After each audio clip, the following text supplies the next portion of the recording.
ക്വാർട്ടേഴ്സിലെത്തുമ്പോൾ തന്നെ 10 മണിയായി. ഫുഡ് കഴിച്ച് കഴിയുമ്പോൾ തന്നെ ഒരുവിധം ടൈം ആയിട്ടുണ്ടായി. അസൂട്ടിനെ കുറച്ച് നേരം അപ്പുറത്തെ വീട്ടിലാക്കിയിട്ടാണ് നമ്മൾ ക്ലീനിങ്ങിലോട്ട് കടന്നത്. അത്യാവശ്യം നല്ല പൊടി പിടിച്ചിട്ടുണ്ടായിനി. നമ്മൾ ലീവ് പോയ ടൈമോ മറ്റോ ക്വാർട്ടേഴ്സിൽ പെയിന്റ് അടിക്കാൻ ആൾ വന്നിട്ടുണ്ടായിനി. അപ്പോൾ അതിൻ്റെ പൊടിയും കാര്യമൊക്കെ നല്ലോണം ഉണ്ടായിനി. ക്ലീനിങ്ങും കാര്യമൊക്കെ ഒരുവിധം നടന്നെങ്കിലും പിറ്റേന്ന് രാവിലെ തന്നെ രജിക്ക് പോകാനുണ്ടായിട്ട് ബാക്കി സാധനങ്ങളൊന്നും വാങ്ങിച്ചിട്ടുണ്ടായിട്ടില്ല. അതുകൊണ്ട് ഒരു വൈകിട്ട് ഒരു 6 മണിക്ക് ശേഷമാണ് നമ്മൾ സബ്ജി മാർക്കറ്റിൽ വന്നത്.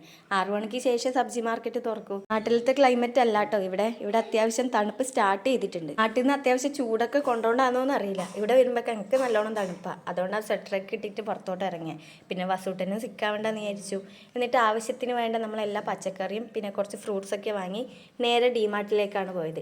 ഡിമാർട്ടിൽ നിന്ന് അല്ലറ ചില്ലറ സാധനങ്ങൾ എടുക്കാനുണ്ടായിന്. അല്ലറ ചില്ലറ സാധനങ്ങളൊന്നും അല്ല കേട്ടോ, A to Z കാര്യങ്ങൾ അത്യാവശ്യം എടുക്കാൻ തന്നെ ഉണ്ടായിന്. അങ്ങനെ എല്ലാ സാധനങ്ങളും എടുത്ത് നമ്മളെ വീട്ടിലേക്ക് വേണ്ട സാധനങ്ങളൊക്കെ ഫില്ല് ചെയ്തിട്ടുണ്ട്. ഇനി അടുത്ത വിശേഷങ്ങളായിട്ട് അടുത്ത വീഡിയോയിൽ കാണാം. ബൈ.